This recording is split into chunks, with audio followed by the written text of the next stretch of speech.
começando o Bate-Papo Ideal e hoje estamos com uma participação especial do físico Cláudio Agalon, doutor em Física e Engenharia Elétrica, que hoje veio aqui no programa apresentar pra gente o seu livro Espaçonaves Tripuladas, uma história da conquista do espaço. Seja bem-vindo, Cláudio. E aí, tudo bem? Olá para todos em casa. Então, o livro fala um pouco, do que a tecnologia espacial proporcionou e proporciona para a humanidade, E além de você ter escrito ele, eu vi aqui que o Jorge Luiz Calife também escreveu, E o Reginaldo Miranda Júnior. O Jorge é jornalista e o Reginaldo é publicitário. Então conta pra gente como é que foi essa experiência de fazer uma pesquisa. A pesquisa durou 8 anos, Como é que foi essa experiência de ter essa aproximação com essa tecnologia espacial e como passar isso dentro de um livro? Olha, Bianca, quantificar quantos anos levamos para escrever esse livro é muito difícil, sabe? Eu diria que esse livro começou quando nós começamos a ler sobre espaço, ler sobre astronomia, ler sobre ciência. E isso começou muito cedo, tanto para mim, quanto para o Calife, quanto para o Reginaldo Miranda Júnior, tá? Mas a história que a gente gosta de contar para todo mundo é que a ideia desse livro ocorreu em 1991 e essa ideia partiu do Calife, do Jorge Luiz Calife. Ele que tomou a liderança nesse livro. Então, nós ficamos escrevendo o livro entre 91 e 92 com a intenção de publicar esse livro em 1992, que era os 500 anos da descoberta da América, que também, em 92, também, para quem estava lá, estava sendo comemorado o Ano Internacional do Espaço. Ok? Ocorreu que nós não conseguimos uma editora ou financiamento para publicar o livro naquele ano. Então o livro ficou engavetado nas prateleiras e os anos foram se passando até que finalmente no ano 2000 eu consegui, através de um contato meu em Pernambuco, no norte do Brasil, que estava visitando aqui o Brasil naquela época, que uma editora da Universidade Federal de Santa Maria, preste bem atenção, lá eu em Pernambuco consegui que uma editora lá no sul do Brasil aceitasse a publicação do nosso livro. Então foi um contato que eu fiz lá em Pernambuco que recomendou, olha, conversa com esse pessoal lá da Federal de Santa Maria, que eles estão dispostos a publicar aquilo que vocês têm. Entende? Então foi essa a história de publicação, Mas você acha assim que por ser um assunto que as pessoas não se interessam muito por isso, que você acha que demorou para ser publicado? Todo livro tem esse problema. É difícil escrever um livro, é difícil fazer a pesquisa para escrever um livro, é difícil de escrever um livro e mais difícil ainda publicar um livro, ok? Tenho certeza absoluta que esse tópico de conquista espacial é bastante atraente para muitas pessoas, mas mesmo assim, como eu disse, não é fácil colocar o livro lá para ser publicado, ok? Mesmo sendo atraente, às vezes acaba sendo um pouco desconhecido, as pessoas têm um pouco de medo do desconhecido, Então, o livro também possui fotos e ilustrações apresentando os veículos espaciais tripulados desenvolvidos nos últimos 50 anos, incluindo a nave Apollo, que levou os primeiros homens até a Lua. E além disso, gente, tem fotos até do nosso convidado aqui, o Cláudio, que ele me mostrou aqui, que tem uma foto dele a bordo do jato KC-135, que não sei se dá pra ver, mas é mais ou menos isso aqui. Além disso, tem também uma foto de você flutuando também no KC-135, Isso. O que é exatamente o KC-135? Olha, foi uma experiência que eu tive lá na NASA. Eu fui o único dos 3 autores a experimentar esse tipo de situação. Quando eu estava trabalhando na NASA, não somente estava ajudando o Calife a escrever esse livro, mas eu também fui convidado para participar de voos nesse avião da NASA que treina astronautas, ok? O que ocorre é que com uma aeronave é possível simular as condições de gravidade zero. Isso que pouca gente sabe, ok? Se você voar um avião numa trajetória parabólica, semelhante ao de um projétil, você pode simular gravidade zero por um período de 20 segundos, como faz o KC-135. Não somente a gente pode fazer isso com esse avião da NASA, que foi modificado para isso, como também com aeronaves acrobáticas, ok? Novamente, isso é algo que pouca gente sabe. Ocorre que a diferença é que dentro do KC-135 você tem a liberdade de ficar flutuando dentro de um compartimento grande, dentro de um volume grande, enquanto que numa aeronave acrobática, que é pequena, você está amarrado ao seu assento, ok? Então, na época, eu me tornei o primeiro brasileiro a realizar esses voos nessa aeronave da NASA. Isso 13 anos antes do Marcos Pontes, que foi o nosso astronauta, ter voado do espaço, né? Então, basicamente é isso assim que funciona, né? Então, por ser o KC-135, por ser usado para treinar astronautas, nós decidimos incluir um capítulo sobre a minha experiência nesse livro, que conta também com um capítulo de seleção e treinamento de astronautas, que é algo que não é fácil encontrar aí afora, não, em livros, né? Eu acredito, né, Cláudia, que você, por ter trabalhado na NASA, deve ter tido, assim, experiências incríveis. Teve alguma, assim, bem diferente que você tem pra contar pro pessoal aí de casa? Olha, eu diria que a experiência no KC-135 foi bem memorável, né? Como eu digo, por ter sido o primeiro a fazer isso, o primeiro brasileiro a fazer isso, foi muito diferente. Mas, além disso,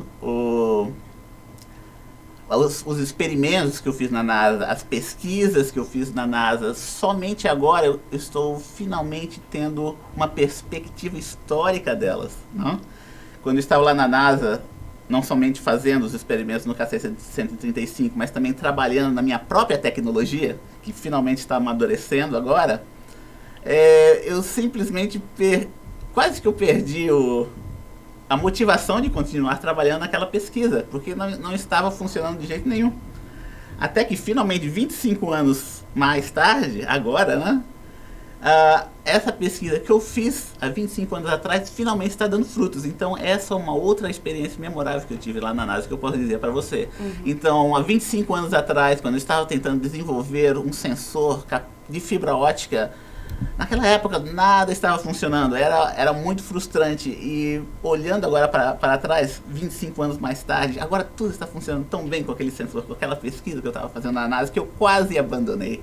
Entende? Então eu diria que essas duas experiências são muito memoráveis, tanto o desenvolvimento de sensores de fibra ótica, que foi algo que eu comecei lá na NASA, e a minha participação nos voos de gravidade zero no KC-135 da NASA. Essas são minhas duas experiências memoráveis. E eu também vi que no livro você narra também, né, não a experiência, né, mas você também estudou esse avião foguete X-15, né? Exatamente. O X-15 foi um avião foguete que voou nos céus da Califórnia, lá nos Estados Unidos, da Califórnia, do estado da Califórnia e do estado de Nevada também, no oeste americano, ok? Então, o X-15 é o precursor do ônibus espacial e muito pouca gente hoje reconhece isso, especialmente o público leigo em geral, tá? O X-15 é reconhecido somente mesmo para aquelas pessoas que trabalharam, os estudiosos que estudam sobre o X-15, mas na verdade o ônibus espacial começou com o avião X-15, e as histórias que eu consegui desenterrar lá nos Estados Unidos, existem livros sobre o X-15 lá nos Estados Unidos, muitos deles não foram traduzidos aqui no Brasil, são histórias incríveis, parece ficção científica, ok?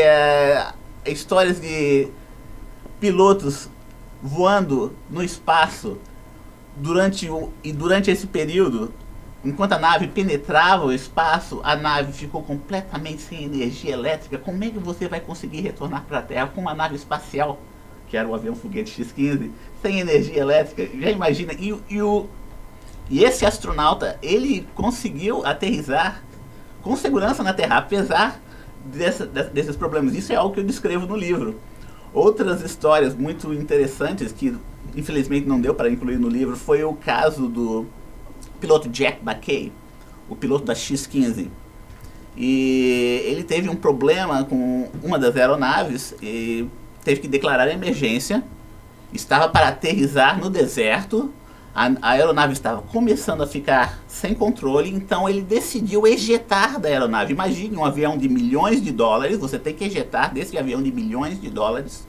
E no momento que você faz isso, o piloto se salva, mas a aeronave vai ser danificada ou completamente destruída. Então o piloto tem que fazer decisões desse tipo.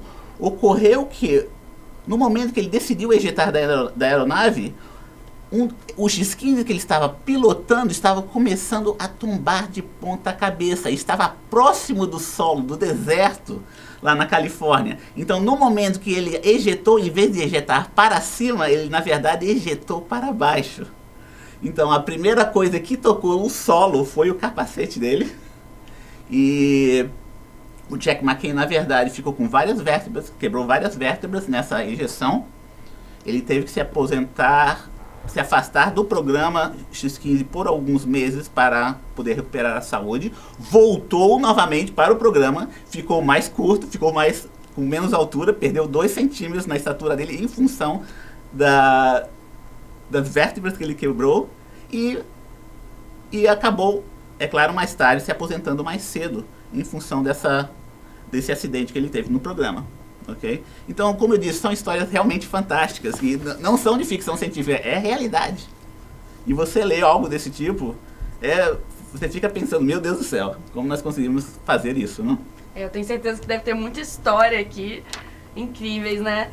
Então, atualmente, não sei se você está sabendo, mas com certeza deve estar, mais de 100 mil pessoas se inscreveram para uma viagem sem volta para Marte, né? Até 2023.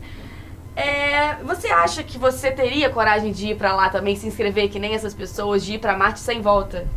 Olha, eu iria para Marte se houvesse uma volta. Enviar pessoas para Marte sem a garantia de eles poderem voltar para a Terra, eu acho que não é uma boa ideia, ok? Todos os voos que nós fizemos para a Lua, os astronautas retornaram, ok? E ninguém iria conseguir sobreviver na Lua, então pouco em Marte, eu diria, por muito tempo eu diria, ok? Devemos pensar que a vida que nós temos aqui nesse planeta está muito bem adaptada a esse planeta. Aqui nós temos ar, nós temos água, se a gente quiser se banhar, tem muita água disponível para nós, tem muito ar disponível para nós, então a vida no nosso planeta está muito bem adaptada. Então esse planeta é algo maravilhoso, se você compara aos outros planetas no nosso sistema solar, bem como a nossa Lua. Na Lua não existe atmosfera. Em Marte a atmosfera é muito rarefeita. Okay? Então, a questão de sobreviver em Marte é algo muito sério. Okay? E eu não creio que seria uma boa ideia ir para Marte sem ter um plano de volta. Okay? Não para quem se voluntariar a fazer isso, mas pelos próprios organizadores. Eles deveriam ter um plano bem claro de voltar para a Terra, de trazer as pessoas de volta para a Terra, porque aqui nós estamos lidando com vidas humanas. Então, e antes a gente percebia que esse assunto, né, em relação ao espaço era muito restrito, era muito limitado, era mais difícil, as pessoas que realmente se interessavam, que corriam atrás desse assunto. Agora com a internet aproximou mais, né? Eu acho que por isso talvez seja o motivo de ter se inscrito tanta gente, né? Até porque é uma seleção feita pela internet. Você acha que hoje em dia as pessoas têm mais acesso a essa informação, que as pessoas estão mais interessadas porque está mais fácil conseguir essa informação? Definitivamente. Quando esse livro foi escrito em 1990, nos princípios de 1990, finais de 1990, a disponibilidade de informação desse tipo era muito pouca, né? Porque a internet ainda não estava completamente desenvolvida na época. Eu tinha que vasculhar a biblioteca da NASA naquela época para encontrar informações únicas. Eu tinha que procurar por documentos que pouca gente tem acesso, não que eles sejam classificados, mas porque não estão disponíveis para todos, entende? Para descobrir aquilo que existe na nossa história aeroespacial, na nossa história da astronáutica. Então eu vou dizer, a internet realmente foi uma revolução enorme. Hoje em dia não é preciso voar para a NASA, para os Estados Unidos, para descobrir informação importante. Muitas das informações podem ser obtidas pela internet. Fotos, né? No passado, fotos, por exemplo, do programa espacial, a gente tinha que conseguir da NASA. A NASA enviava tudo pelo correio. Hoje em dia, pode baixar da internet. Com certeza, né? E foi realmente uma revolução. essa que nós estamos experimentando agora em termos da internet. Muito obrigada pela sua participação aqui, Cláudio. Eu tenho certeza que seu livro vai fazer muito sucesso. E quem se interessou pelo livro pode adquirir na livraria Veredas do Pontual Shopping e também está disponível no site da editora da Universidade Federal de Santa Maria. O Bate-Papo Ideal fica por aqui. Até mais!